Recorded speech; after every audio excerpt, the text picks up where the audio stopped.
પ્રપન્ય દોષ સ્વભાવ પૃચ્છામિ ત્વામ ધર્મ સંમૂઢ ચેતા યત શ્રેયસ્યાત નિશ્ચિતમ બ્રૂહિ તન્મય શિષ્યસ્તેહમ શાધિમામ ત્વામ પ્રપન્નમ શિષ્યસ્તેહમ શાધિમામ ત્વામ પ્રપન્નમ. જય સિયારામ. તો જય સિયારામ. જય સિયારામ. આપણે 65 નંબર નો શ્લોક ચાલતો હતો. યા 65 ની અંદર એમ કહ્યું તો આપણે 65 તો ઘણા ટાઈમ થી ચાલે છે, રાઈટ? 66 સુધી કર્યું હતું. હા, ઓકે, 66. તો છેલ્લે છેલ્લે ભગવાને ભગવદ ગીતાના સાર રૂપે બે જે મહત્વના જે શ્લોક કહ્યા, એ બે મહત્વના શ્લોકની અંદર એક નંબર 65 આવે છે અને બીજો આવે છે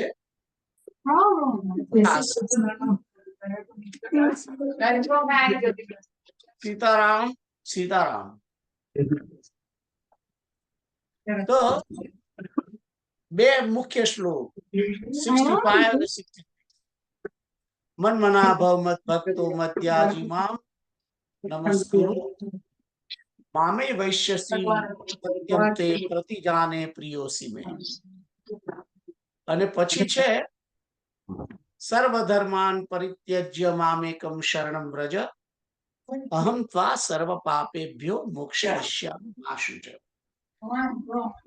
65મો નંબરનો શ્લોક છે એ તો આપણે ઘણી વિસ્તારપૂર્વક જોયેલો છે.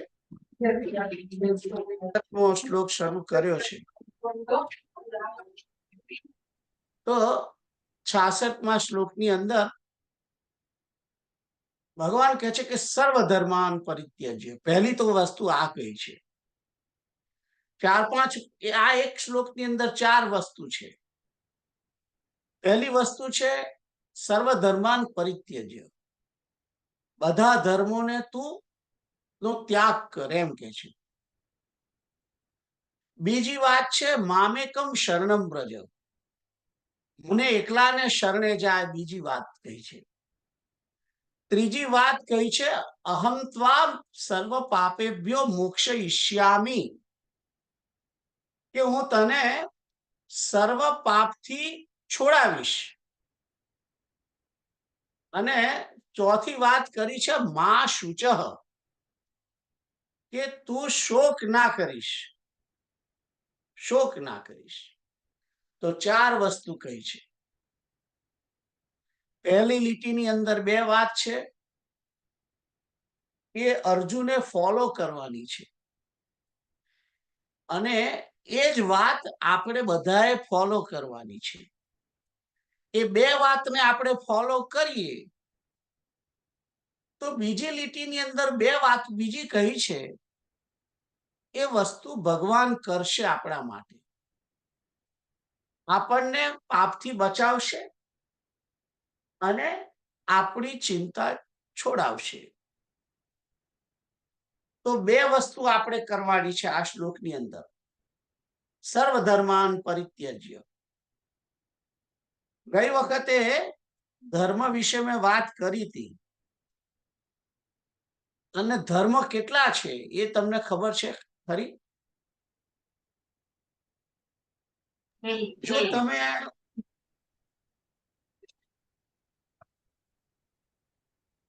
અધ્યાત્મની દ્રષ્ટિએ વિચારતા હો તો દુનિયાની અંદર 11 ધર્મો છે.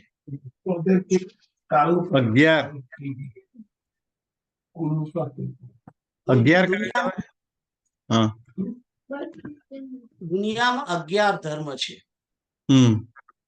અને એ 11 ધર્મોની અંદર 8 ધર્મો તો આપણા ભારતમાં છે, ફોલો થઈ રહ્યા છે. અને એ ધર્મો કયા કયા એ હું તમને ગણાવું. ચાઇનામાં 2, ચીનમાં 2 ધર્મ છે. તાઓ અને કન્ફ્યુશિયન. જાપાનની અંદર ધર્મ છે શિન્તો.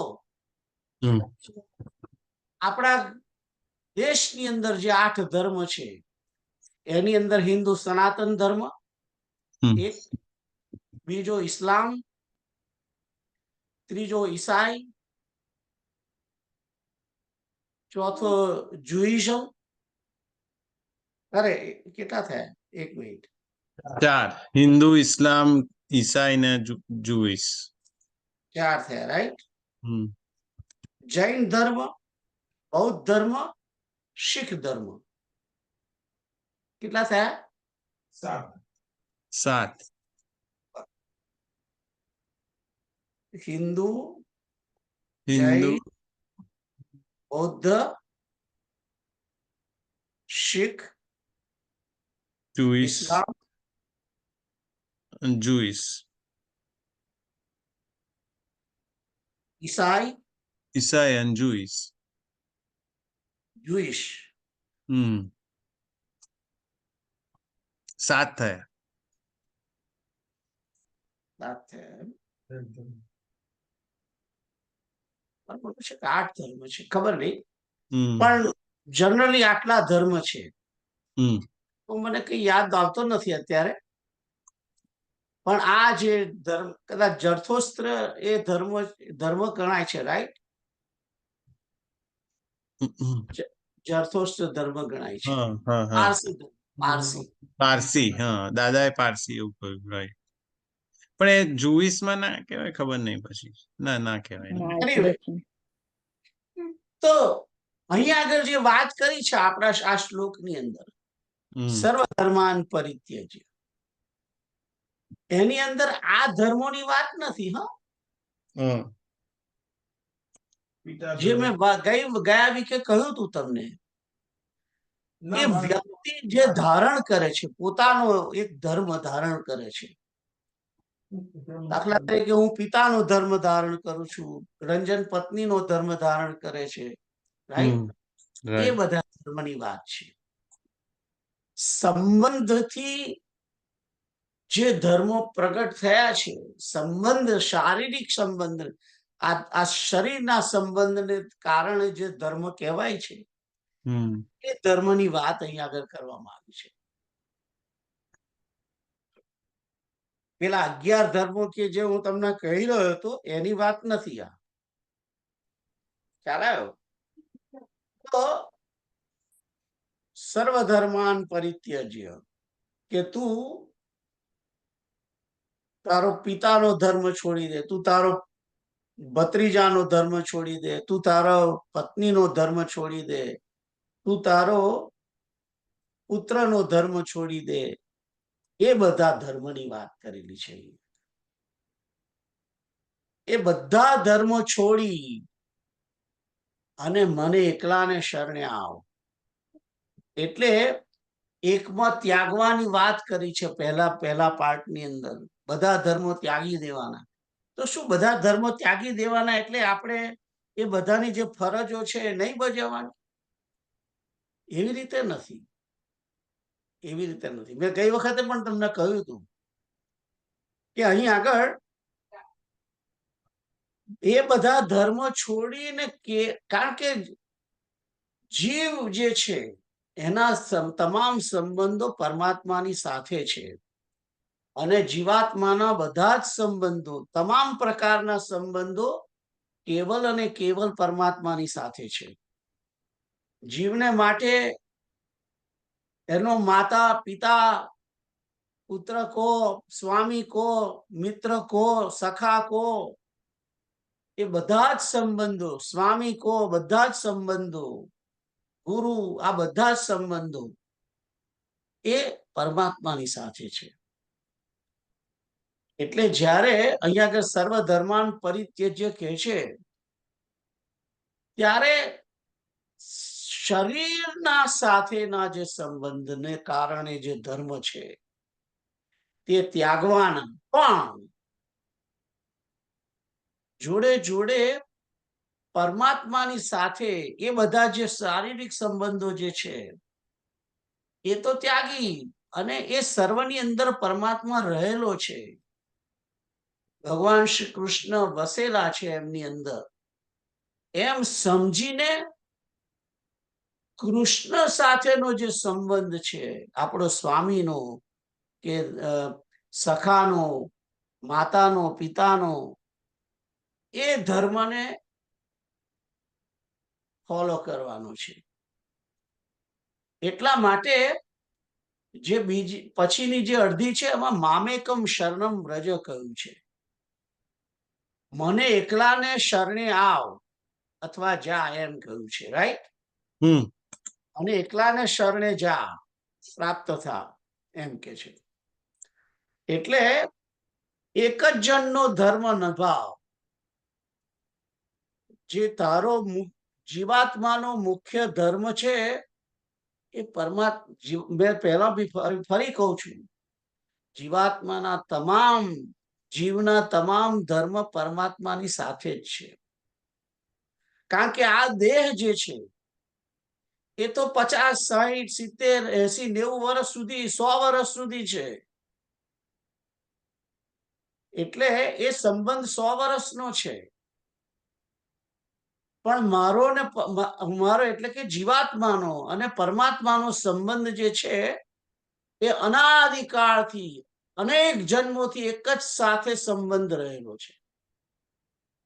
અને ગઈ વખતે મેં તમને કહ્યું હતું કે પરમાત્માની સાથે જીવાત્માનો સાદેશ્ય, સાયુજ્ય, સખા, સાદેશ્ય, આ બધા સંબંધો છે.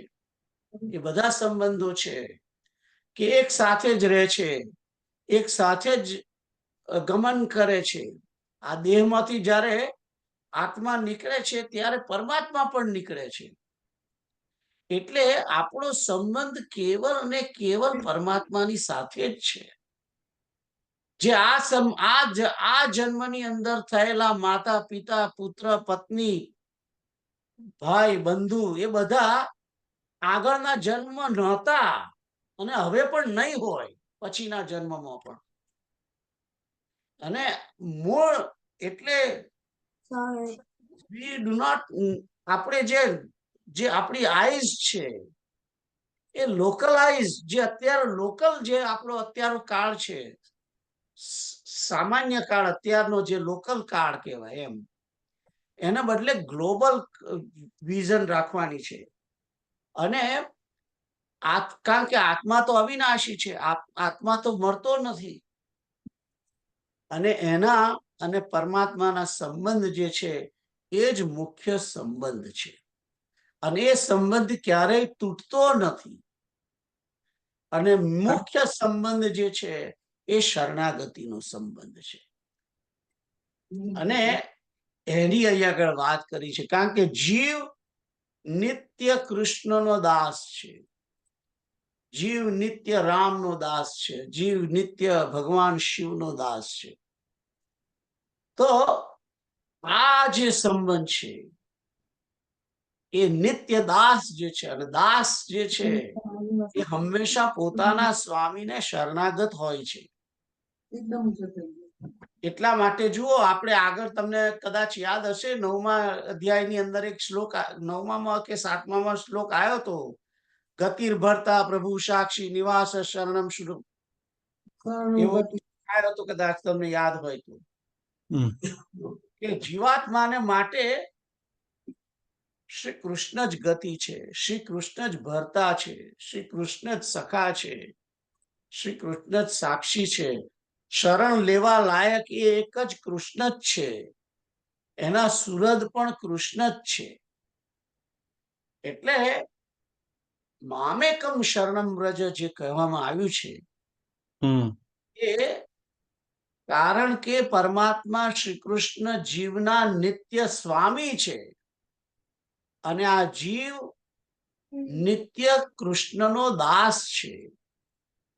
એ સંબંધથી અહીંયા આગળ કહેવામાં આવ્યું છે કે મામેકમ શરણમ વ્રજ.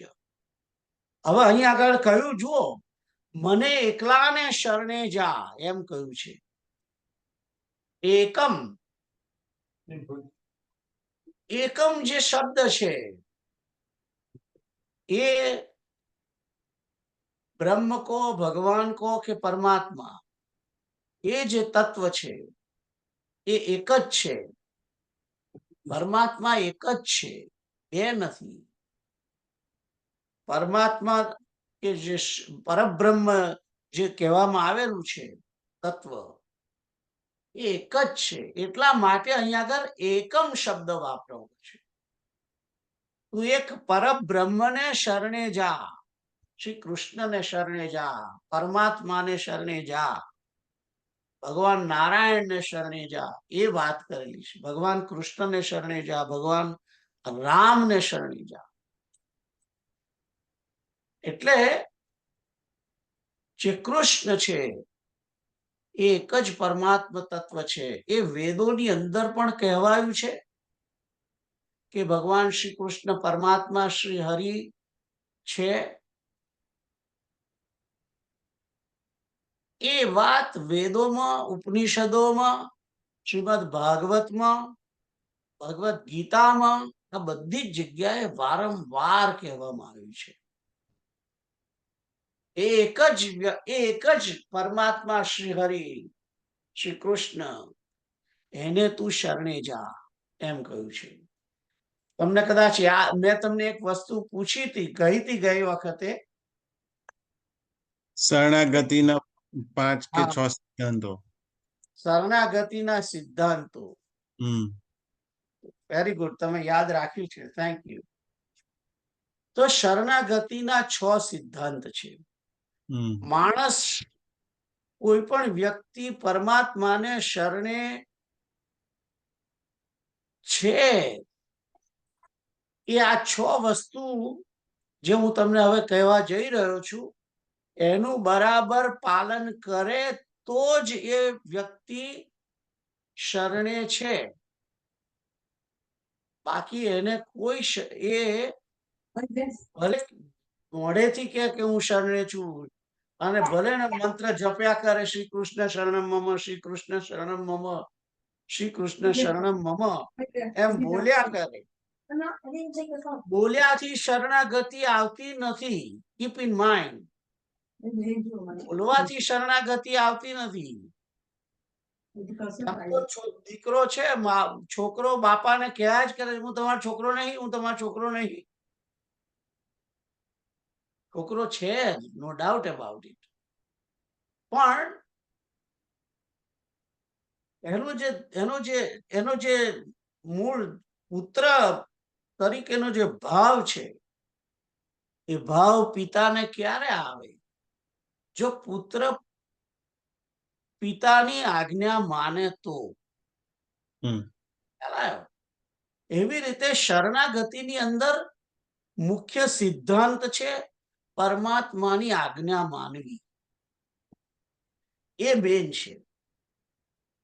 તો જો તો હું તમે આજ્ઞા ના માનતા હોઈએ તો પછી હું શરણાગતિ છું જ નહીં ને.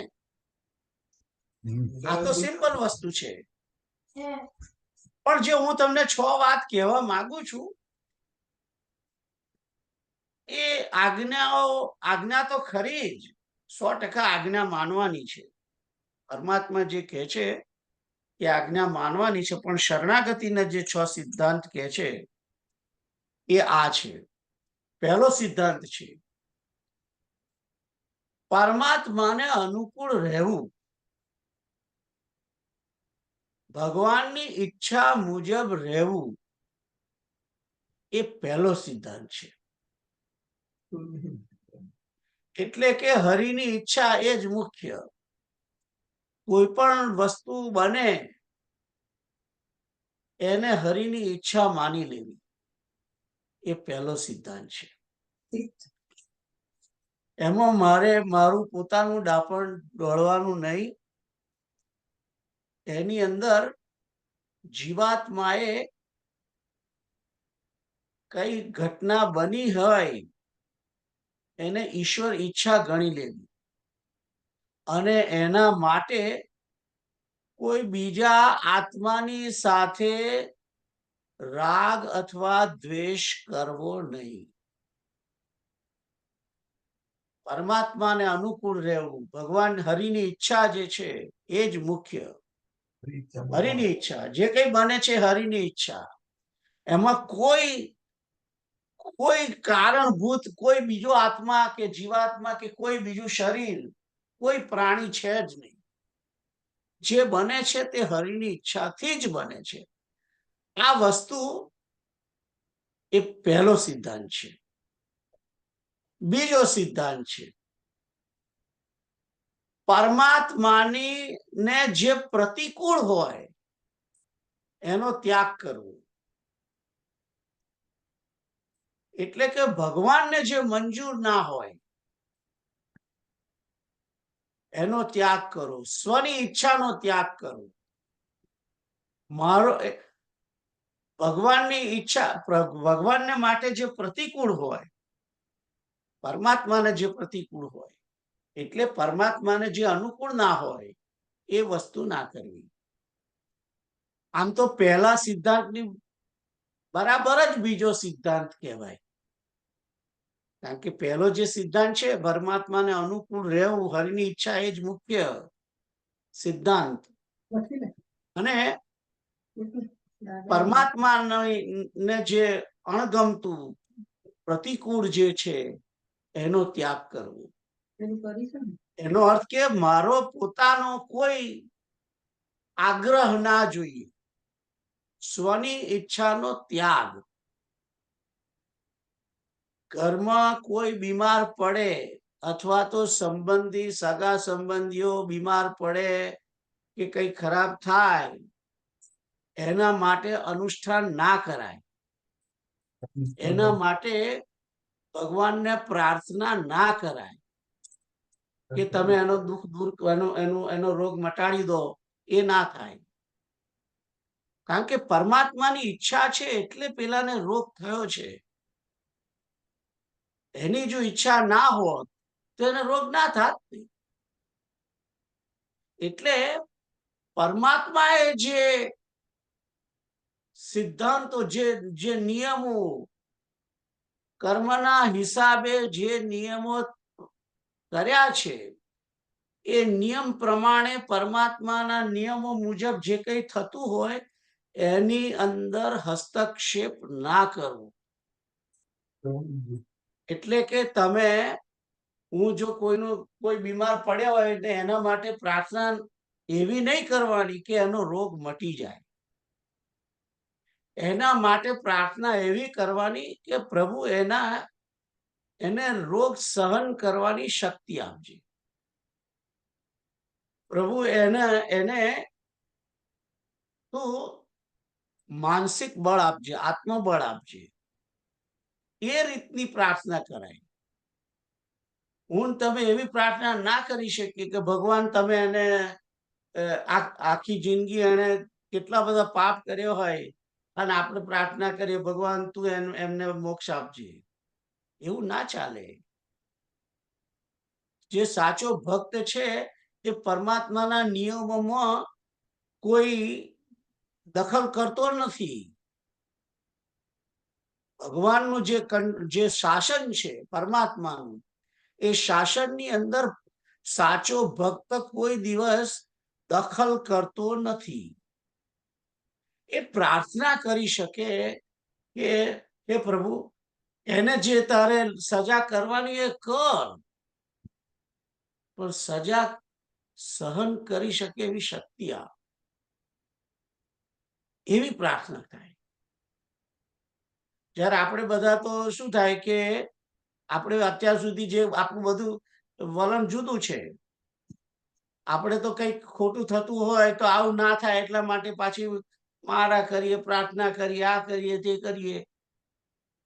એ તો પરમાત્માના શાસનની અંદર દખલ કર્યા મુજબ છે. પરમાત્માને જે પ્રતિકૂળ હોય એનો ત્યાગ કરો. એટલે સ્વની ઈચ્છાનો ત્યાગ. મને ભગવાનનો હું ભક્ત છું અને હું ભક્ત છું એટલે ભગવાન, ભક્ત જે કે ભગવાન કરે જ, ના કરે એવું એમાં કોઈ કારણ જ નથી. પણ સાચો ભક્ત ભગવાનને પોતાના નિયમો બદલાવવાની પ્રયત્ન ના કરે. તમને ખ્યાલ આવે છે? Do you understand this? હા. એટલે જે સાચો ભક્ત છે એ ભગવાનને દુઃખ થાય એવું ના કરે. ખ્યાલ આવ્યો? આપણે સાંસારિક વાસ્તુની વાત કરીએ. એક સંયુક્ત ઘર હોય, એની અંદર જે મા બાપ છે, પુત્ર છે, પત્ની છે, બધા નણંદ છે, આ તે બધા રહેતા હોય, અને એ રહેતા હોય તે વખતે જે ઘરનો વડીલ છે એ વડીલને બધા જ પોતપોતાના સંબંધથી એને કે તમે મારું ના જોયું, તો પેલો કે તમે આને, એટલે અંદર અંદર જે વિખવાદ થાય છે એનાથી જે ઘરનો મુખ્ય વડીલ છે એને ડિસ્ટર્બન્સ થાય. એવું ઘરના જે સભ્યો છે એવું વર્તન ના જોઈએ. ખ્યાલ આવ્યો? તમને ખ્યાલ આવ્યો છે? જસ્ટ એકદમ નણંદ અને એક નણંદ અને વહુ વળતી હોય અને એના પતિને બંને જણ ફરિયાદ કરે. ખ્યાલ આવ્યો? અથવા તો સસરાને કરે અથવા સાસુને કરે. નણંદ છે એ પોતાની માને કરે ને પેલી વહુ છે એને સાસુને કમ્પ્લેન કરે પેલાને માટે, બીજા માટે. તો એ જે વ્યક્તિને સાંભળે છે એને એની દશા કેવી થાય? સંસારની અંદર તમે વિચારો, એની દશા કેવી થાય? એ દશામાં આપણે ભગવાનને નથી મૂકવાના. સિમ્પલ વાત. આ પોઈન્ટ થી તમને બરાબર સમજી જશે. કારણ કે જીવાત્માઓ અનેક છે, અનંત છે, અને એક જીવાત્માને બીજા જીવાત્મા પ્રત્યે જે કઈ રાગ દ્વેષ હોય એ રાગ દ્વેષના કારણે પરમાત્માને પ્રાર્થના કરે કે આનું આમ થાવ, આનું આમ થાવ, આનું આમ થાવ. સાચા ભક્તની તો ભગવાન સાંભળશે ચોક્કસ, પણ પરમાત્માને પોતાનો કાયદો બદલવાની ફરજ પડે એવું આચરણ ભક્ત ના કરે. ખ્યાલ આવ્યો? તો આ શરણાગતિનો બીજો સિદ્ધાંત છે. ત્રીજો સિદ્ધાંત, શ્રી હરિ જ મારો રક્ષક છે. શ્રી હરિ જ મારો રક્ષક હતો અને શ્રી હરિ જ મારા રક્ષક રહેશે, એ વિશ્વાસ, દ્રઢ વિશ્વાસ હોવો જોઈએ. ભગવાન મારી રક્ષા કરશે, એ કરે છે, અને એમણે અત્યાર સુધી મારી કરી છે. આ દ્રઢ વિશ્વાસ મન અને બુદ્ધિની અંદર કાયમ નિર્ણયપૂર્વક, નિશ્ચયાત્મક બુદ્ધિથી એક પ્રકારનો ભાવ હોવો જોઈએ. એ બીજી વાત છે. હવે જ્યારે વ્યક્તિ પોતે ભગવાન રક્ષક છે જ, 100%, ભક્તની રક્ષા કરશે જ, એટલે પછી જીવાત્માએ પોતાનું ડાપણ દોડવાનું નથી જીવનની અંદર. ત્રીજી વાત છે, અરે ત્રીજી તો કહી દીધી, ચોથી કે હું શ્રી હરિને શરણ છું અને એ જ મારું સર્વસ્વ છે. આ બધું હરિનું છે, મારું કઈ નથી. આ જે કઈ છે એ બધું પરમાત્માનું છે. મને દેહ આપવામાં આવ્યો છે, આ દેહ મળ્યો છે, એ દેહ પણ પરમાત્માનો છે, અને આ જગત, આ દેહને માટે ભગવાને નિર્માણ કર્યું છે એ પણ પરમાત્માનું છે. મારું કશું છે નહીં. અને આ બધું જે છે એ મારા સ્વામીનું છે અને હું ભગવાનનો સેવક છું, તો એ જ મારું સર્વસ્વ છે. મારું કલ્યાણ પરમાત્મા સિવાય બીજો કોઈ કરશે જ નહીં. પરમાત્મા જ મારું કલ્યાણ કરે. આવો દ્રઢ વિશ્વાસ, આ જે છે એ જ મારું સર્વસ્વ, એ જ મારું જે કઈ હિત કરે તે, એ જે કરે એ ખાડામાં નાખે, એ મને રોગ આપે, એ મને મારે, એ મારું બધું લઈ લે, તો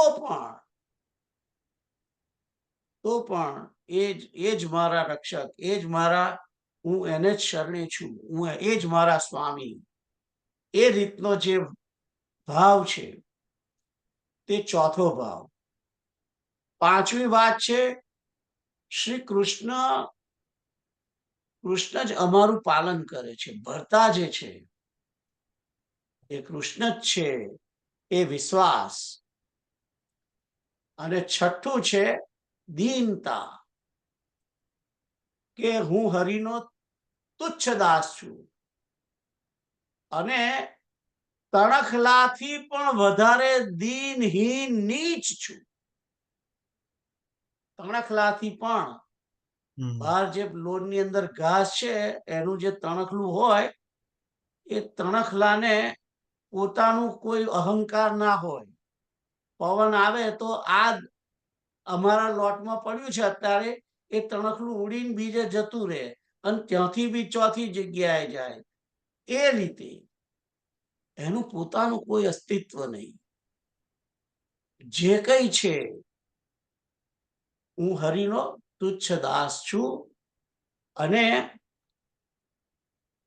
ત્રણથી પણ દીન હીન નીચ, એનાથી પણ હલકો છું એમ. અને એ રીતે બધું સહન કરવા.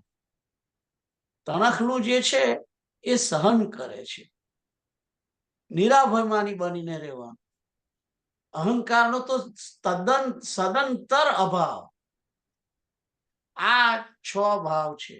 આ 6 જે મેઇન પોઈન્ટ મેં તમને કહ્યા એ શરણાગતિના ભાવ છે. અને જો તમારે શાસ્ત્રની અંદર જો શોધવા હોય તો એ છે ભજન રહસ્ય નામની ભજન રહસ્ય. ભજન રહસ્ય.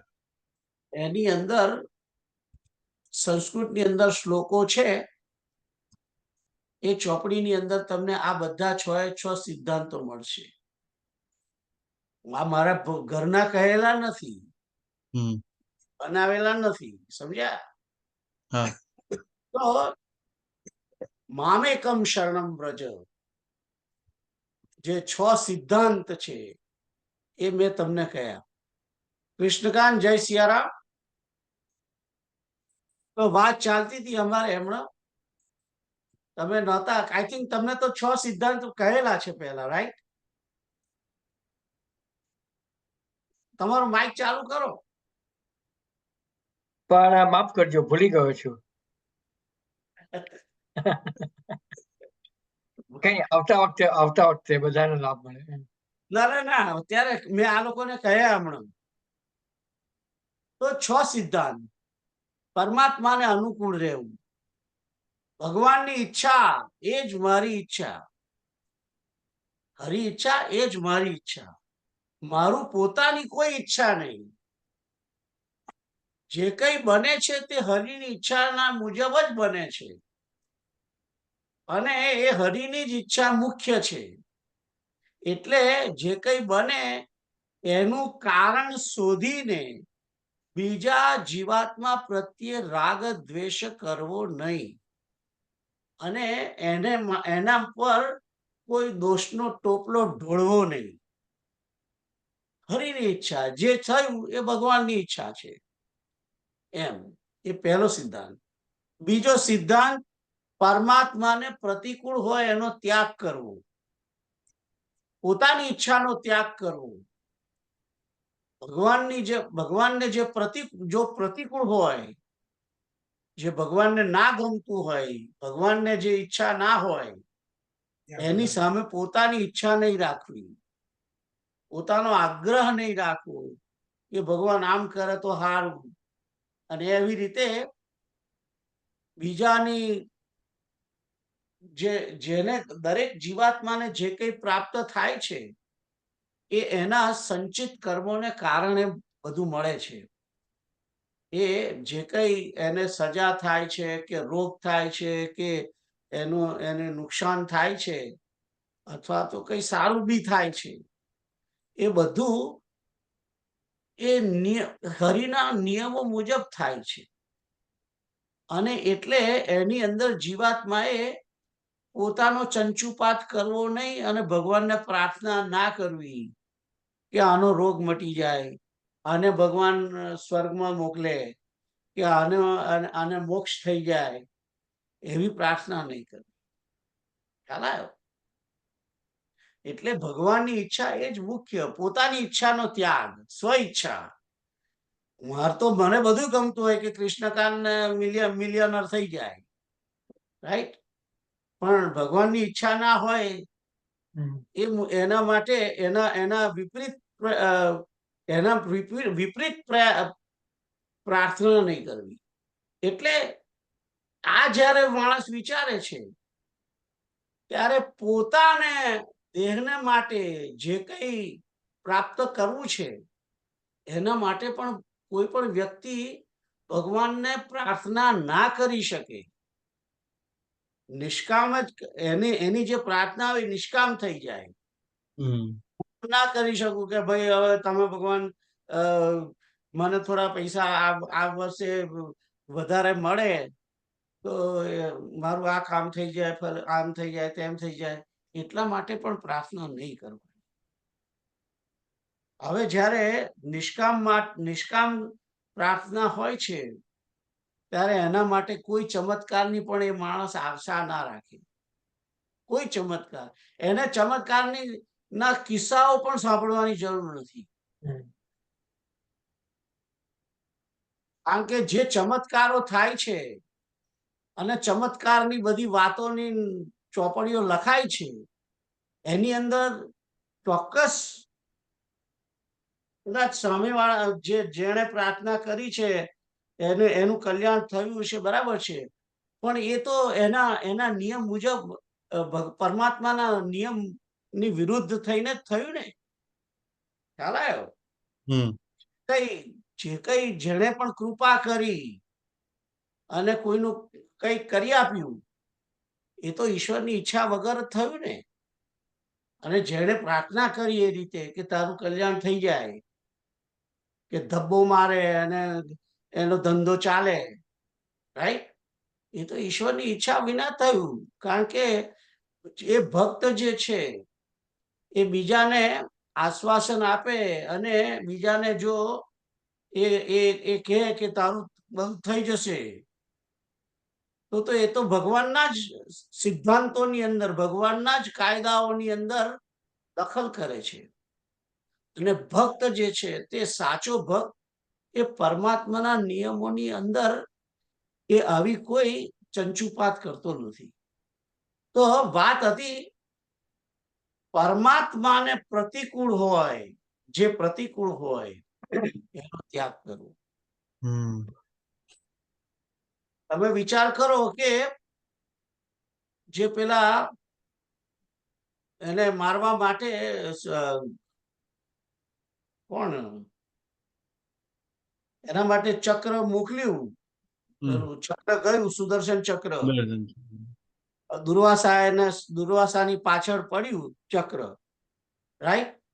અને ત્યારે દુર્વાસા ગયા નારદજી જોડે, ભગવાન શંકર જોડે, બ્રહ્મા જોડે, બધા જોડે ગયા. તો કે છે કે તમે કે છે આ ભગવાનનું ચક્ર મારી પાછળ પડ્યું છે, એનાથી મને છોડાવો. તો કે ના, એ તો તમારે અમે ના કરી શકીએ કઈ, ભગવાનની જોડે જાઓ. ને ભગવાનને કહ્યું તો ભગવાન કે છે હું પણ ના કરી શકું. એટલે કે છે કે તમે જેનો અપરાધ કર્યો છે, અંબરીશનો, હમ અંબરીશની જ કે છે કે તમે પ્રાર્થના કરો. એને ક્ષમા માગશો તો સુદર્શન ચક્ર ઓટોમેટિક જતું રહેશે. એટલે આપણે અપરાધ કરીએ અને પછી ભગવાનને માફી માંગીએ અને એમ કહીએ કે તમે હવે મને આનો દંડ ના મળે એવું કંઈક કરો, તો એ ભગવાનના કાયદા વિરુદ્ધ છે. અને એ વિરુદ્ધ કાયદાની અંદર ભક્ત પોતે પોતાનો હસ્તક્ષેપ કરતો નથી. તો આ બીજો સિદ્ધાંત હતો. ત્રીજો હતો હરિ જ મારો રક્ષક છે. હરિ જ મારો રક્ષક રહેશે અને હરિ જ મારા રક્ષક હતા. એ વિશ્વાસ ને દ્રઢ કરવા, એ ત્રીજી વાત. ચોથી વાત, હું શ્રી હરિના શરણ છું. આ બધું હરિનું જ છે.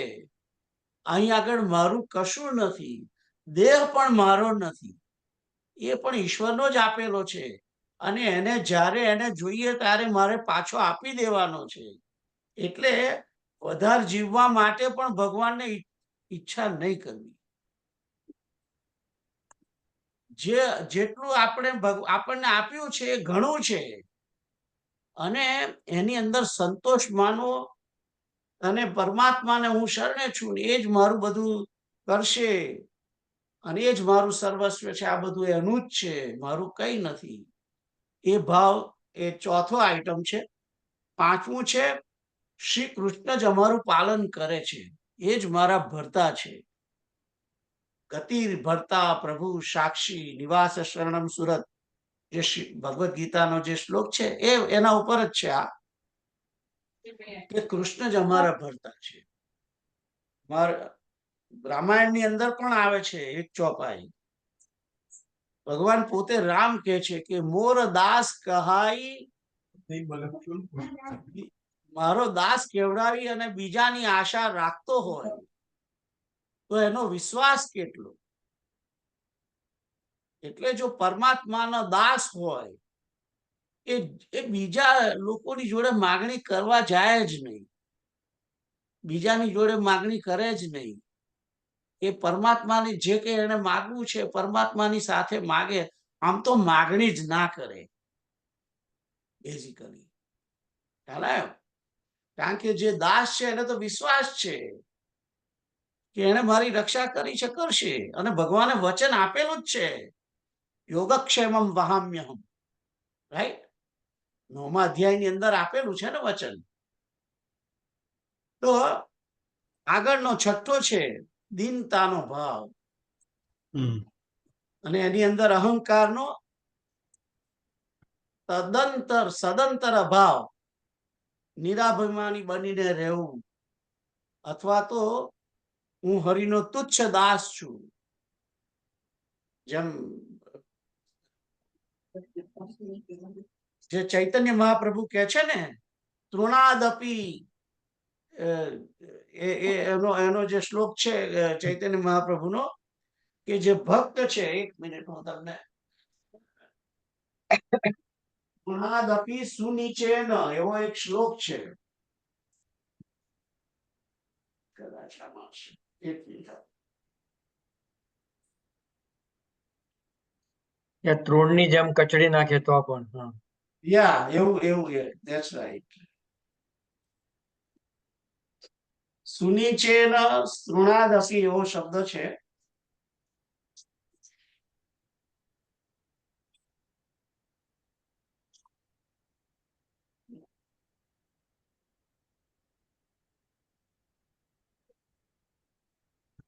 સુનીચ એવું કંઈક છે કે પોતાની જાતને તૃણથી પણ નીચ માનવું, એમ નીચા માનવું એટલે કે હલકો માનવું એમ. તો આ 6 સિદ્ધાંત છે. તો આ જે 66 નંબરનો શ્લોક છે એની અંદર 4 વસ્તુ મુખ્ય કહેવામાં આવી છે.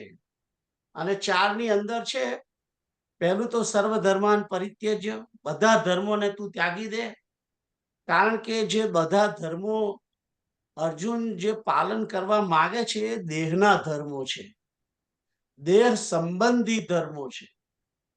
એ ધર્મોનો ત્યાગ કરવાનો કહ્યો છે અને કેવલ જીવાત્માનો જે પરમાત્માની સાથે સંબંધ છે એ એક જ સંબંધ એને સાચવવાનો છે અને એ સંબંધ જીવ શ્રી હરિનો નિત્ય દાસ છે અને શ્રી હરિ જ સેવક છે, અરે સ્વામી છે. એટલે સ્વામી અને સેવકનો જે ધર્મ છે એ શરણમ વ્રજ.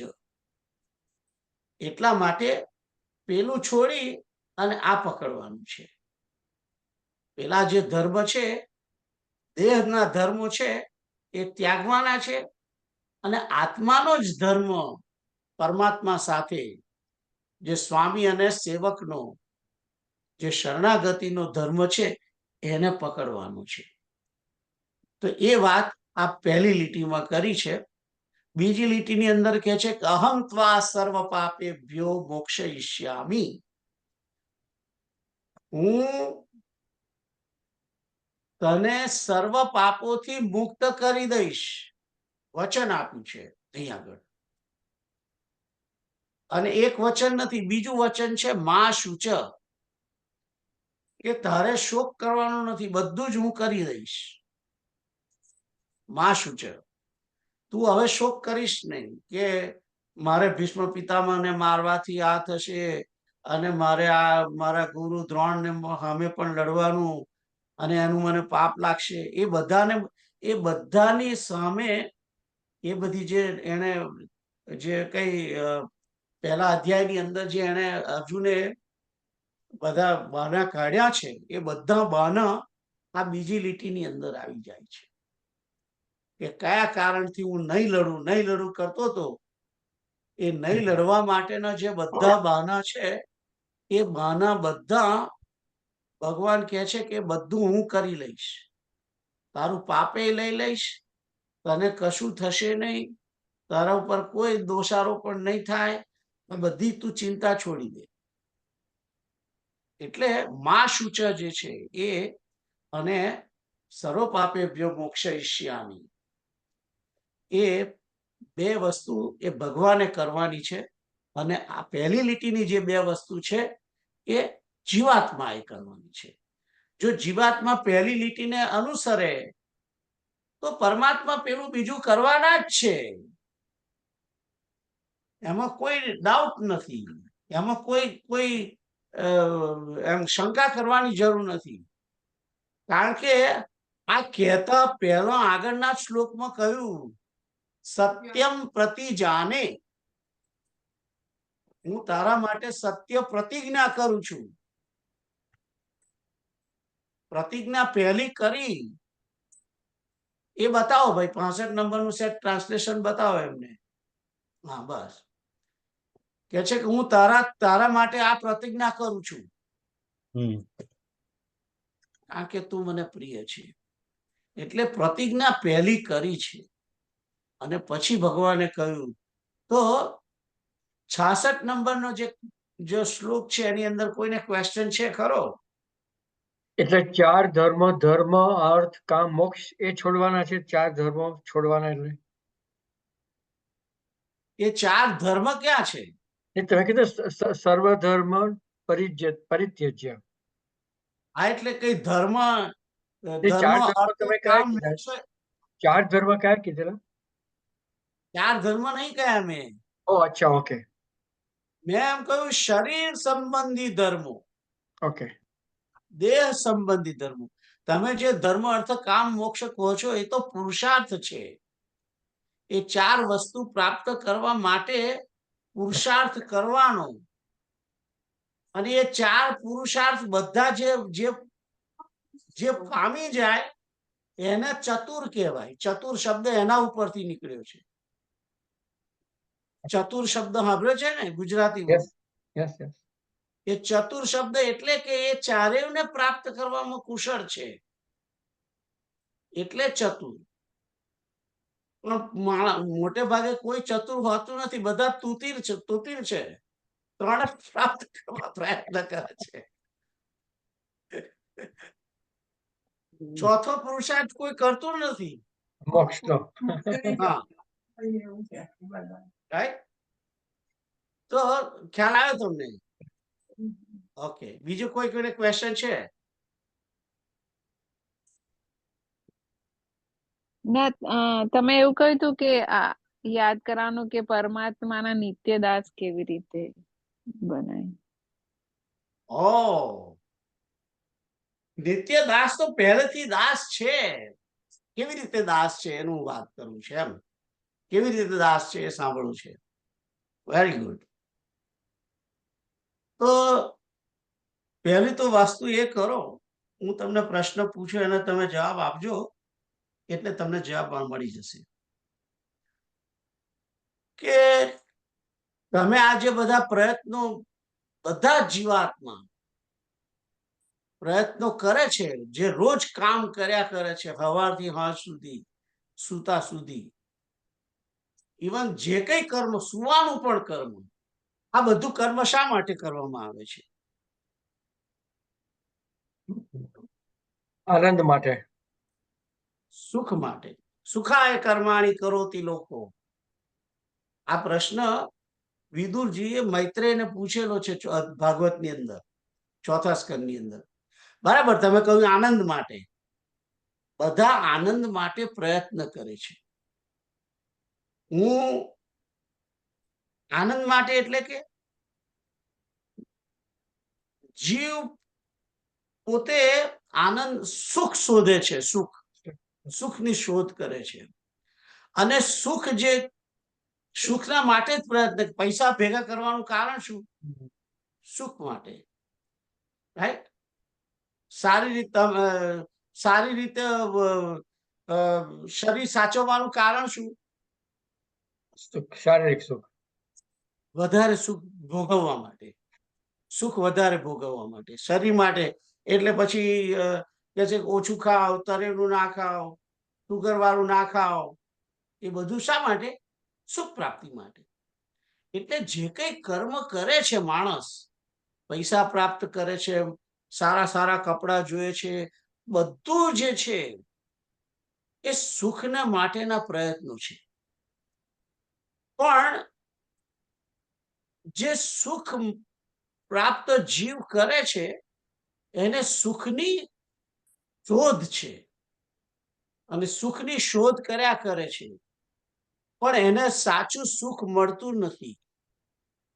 એને સાચું, એ સુખની શોધમાં જ છે, પણ એને સુખ મળતું નથી. એ જે કઈ સુખ, એ જે મળે છે એને સુખ માને છે, પણ એ સુખ જે છે એ ટેમ્પરરી છે. ટેમ્પરરી છે. મને પૈસા અત્યારે મળ્યા, મારી જોડ છે, મારા બેંક બેલેન્સ છે બહુ જ અત્યારે, પણ મને ખાતરી નથી કે આ બેંક બેલેન્સ આવતા સાલ હશે કે નહીં એટલું. ખ્યાલ આવ્યો? એટલે દરેકને એવો ભય રહે છે, કારણ કે જે સુખ પ્રાપ્ત કર્યું છે એ સુખ એને કાયમ જોઈએ છે, અને એને એ ઘટવું પણ ના જોઈએ. વધારે એવું સુખ જોઈએ છે એને, કે સુખ ઘટી પણ ના જાય, અને સુખ કાયમ માટે જોઈએ છે. એ સુખની વાત, એ સુખ શોધી રહ્યો છે. આપણને જે બધું અત્યારે ઇન્દ્રિયો વડે જે સુખ મળે છે એ જડ સુખ છે, અને એ સુખ જે છે એ સુખ ટેમ્પરરી છે. મને શ્રીખંડ ખાધો, તો શ્રીખંડ ખાવાથી મને જે આનંદ મળ્યો, એ એક બાઉલ ખાધો તો વાંધો, મજા આવી ગઈ. બીજો પછી લાવો, બીજો ખાધો તો થોડો ઓછો ઘટ્યો, થોડો સુખ.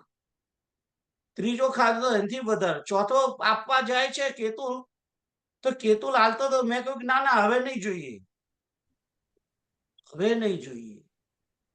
એટલે શ્રીખંડમાં સુખ નથી, અને એ કાયમનું સુખ નથી. પાછું કાયમનું સુખ જોઈએ છે, નિત્ય. એટલે આપણે બધા જે સુખની શોધમાં જ છે, જીવને ખબર નથી કે એને શું જોઈએ છે. એ આનંદની શોધમાં છે, સુખની શોધમાં છે, પણ એને એ જડ સુખની પાછળ એ દોડ લગાવે છે. ચેતન જે સુખ છે, ચેતન સુખ નિત્ય છે અને એ મળ્યા પછી ઘટતું પણ નથી અને એ કાયમને માટે મળે છે. એ જે ચેતન સુખ જે કાયમને માટે મળે છે, જે ઓછું થાય એવું નથી, એટલી જ માત્રામાં કાયમ રહે એવું સુખ જે છે એ આનંદ છે. અને એ આનંદ છે એ જ શ્રી કૃષ્ણ છે. એટલે આપણે બધા જે જીવાત્માઓ છે એ સુખની શોધમાં છે, સુખના ગુલામ છે. સુખના ગુલામ છે. એના માટે રોજ સવારે 7 વાગ્યાથી ઉઠીને તરત કામે બેસી જઈએ છીએ. ખ્યાલ આવ્યો? એટલે આપણું જે આખું જીવન જે છે, તમામ મનુષ્યોનું, તમામ પ્રાણીઓનું, એમ કહો તોય ચાલે, તમામ પ્રાણીઓનું, દેવ દાનવ ગંધર્વ યક્ષ રાક્ષસ બધાનું સુખની જ શોધમાં છે બધા જ. અને એ સુખની શોધમાં સુખના માટે જ બધું કર્યા કરે છે, પ્રયત્નો જે છે. બાકી આત્માને તો કઈ સુખ, આત્માને તો કઈ પ્રાપ્ત કરવાનું નથી. માં કઈ થોડો શ્રીખંડ ખાય છે, એ તો બધું દેહ ખાય છે. ખ્યાલ આવ્યો? એટલે જે આત્માને જે સુખ જોઈએ છે એ સુખ કેવલ અને કેવલ પરમાત્મા પરબ્રહ્મ જે છે એ આનંદ સ્વરૂપ છે, એ સુખ છે. એટલે આપણે બધા આનંદના ગુલામ છીએ, આનંદના પાછળ છીએ. એટલે આપણે કહેવામાં આવે છે કે આપણે આનંદના દાસ છીએ. એટલે કહે છે કે કૃષ્ણના દાસ છીએ. ખ્યાલ આવ્યો? તમને ખ્યાલ આવ્યો પ્રીતલ? Yes, yes. Any question?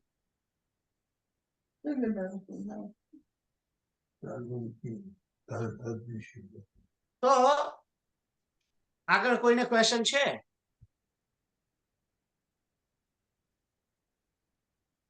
તો હવે આ ભગવદ ગીતા જે છે એના જે મુખ્ય જે શ્લોકો છે એ અહીં 66 નંબરથી પૂરા થઈ જાય છે. હવે જે બધું આ વાત આવશે એની અંદર તો સૂચનાઓ છે, અને બાકી મુખ્ય જે આખી ભગવદ ગીતાનો જે અર્ક છે એ અર્કના જે 2 શ્લોક છે એ 65 અને 66 જે મેઇન એ અહીં આગળ પૂરા થાય છે.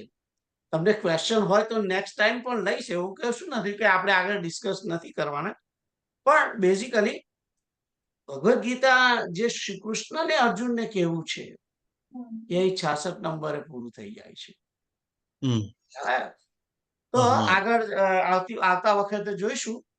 ફરી કોઈને ક્વેશ્ચન હોય આ 2 શ્લોક માટે તો ફરી રિપીટ પણ કરીશું. એનો કઈ એ નથી, હું પૂછીશ આવતી વખતે કે તમારે આમાં હજુ બરાબર ખબર પડી નથી પડી, શું કરવાનું, એ ખ્યાલ આવ્યો કે નહીં.